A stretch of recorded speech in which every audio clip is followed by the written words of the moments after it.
A menudo pensamos en la historia como algo estático, ¿verdad? Como páginas polvorientas acumulando años en una estantería. Pero, ¿y si cambiamos de perspectiva? En el análisis de hoy vamos a ver cómo la búsqueda de la historia es en realidad una investigación contrarreloj, una auténtica estera de un crimen, donde objetos silenciosos y personas que la sociedad olvidó están ahí, esperando a que alguien junte las piezas y por fin cuente su verdad. Y para arrancar, fijaos en esta cita de la historiadora Arlette Farge, porque marca un tono casi inquietante desde el primer segundo. Nos recuerda que, lamentablemente, no podemos devolver la vida a esos náufragos que el tiempo ha arrojado a las costas de los archivos. Pero ojo, porque subraya nuestra mayor responsabilidad. Tenemos el poder de construir una nueva narrativa a partir de su presencia en esos documentos, evitando así que caigan en el olvido absoluto. Llegamos así a la primera parte de nuestra exploración, el archivo como escena del crimen. Y es que acercarse a un archivo no es sentarse a leer pasivamente, para nada. Es una investigación activa pura y dura. De hecho, existe un concepto espectacular para esto, la ciencia biblioforense. Consiste literalmente en el estudio forense del libro como objeto material.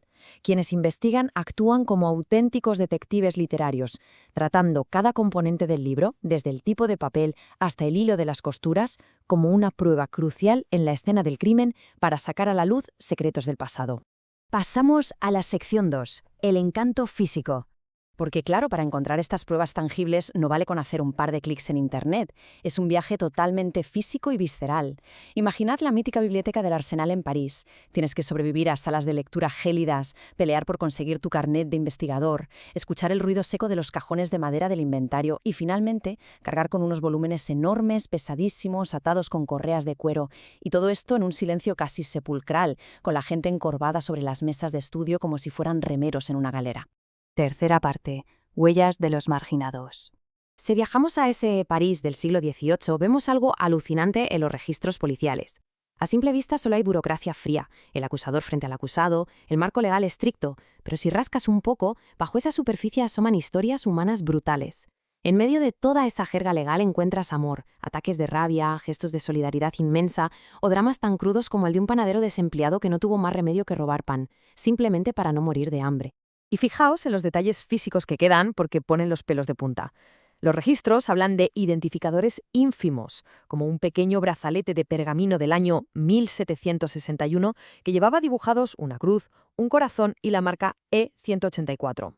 O personas que aparecían ahogadas o congeladas en las calles de París, cuya única forma de ser identificadas era una corbata bordada o unas simples iniciales como AD o GP. Son estos pequeños restos materiales los que conectan la frialdad de la historia con una tragedia humana muy cercana. Sección 4. Fantasmas en el archivo. Damos un salto tremendo en el tiempo y el espacio. Dejamos París y nos plantamos en Southampton, frente a la majestuosidad de este edificio del Southern Echo antes de los trágicos eventos de la guerra.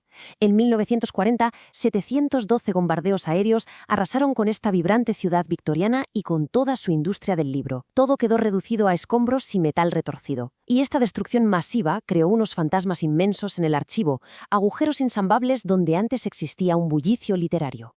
Pero aquí es donde la metodología digital de hoy en día acude al rescate. Gracias a proyectos cartográficos como Storyplaces, podemos fijar archivos en puntos exactos de un mapa interactivo. Es una pasada, porque permite a los investigadores actuales ir cosiendo los pedazos de una ciudad que físicamente ya no existe.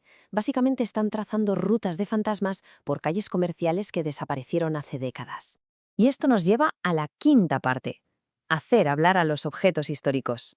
Todo este esfuerzo titánico por reconstruir la historia nos devuelve a una pregunta alucinante que se hizo el filósofo Walter Benjamin en 1916. ¿Qué pasaría si las cosas pudieran hablar?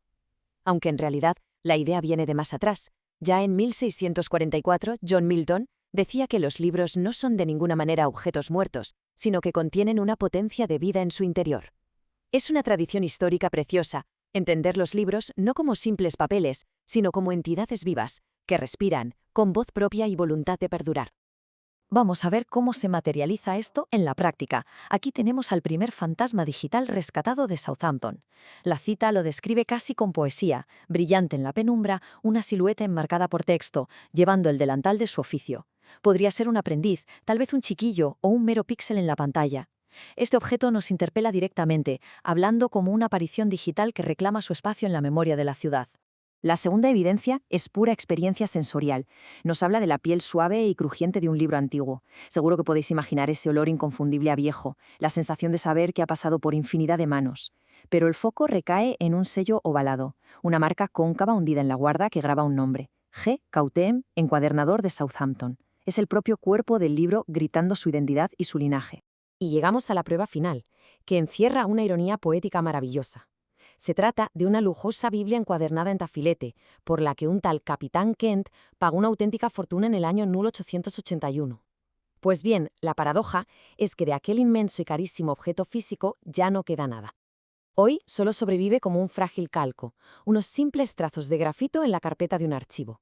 Pero contra todo pronóstico, ese pequeño trazo ha logrado resucitar milagrosamente una antigua transacción económica y la historia de su dueño original. Para cerrar esta exploración de hoy, quiero dejaros con una reflexión, un misterio que da mucho que pensar. Hemos visto cómo sellos en relieve, trazos de grafito o trocitos de pergamino han sido vitales para devolver la voz a nuestros antepasados. Entonces, cabe preguntarse de forma ineludible qué tipo de huellas dejaremos nosotros. En nuestra sociedad, cada vez más efímera y digitalizada, ¿qué rastros físicos y enigmáticos quedarán para que los investigadores y detectives del mañana logren encontrarnos? Es, sin duda, una incógnita verdaderamente apasionante.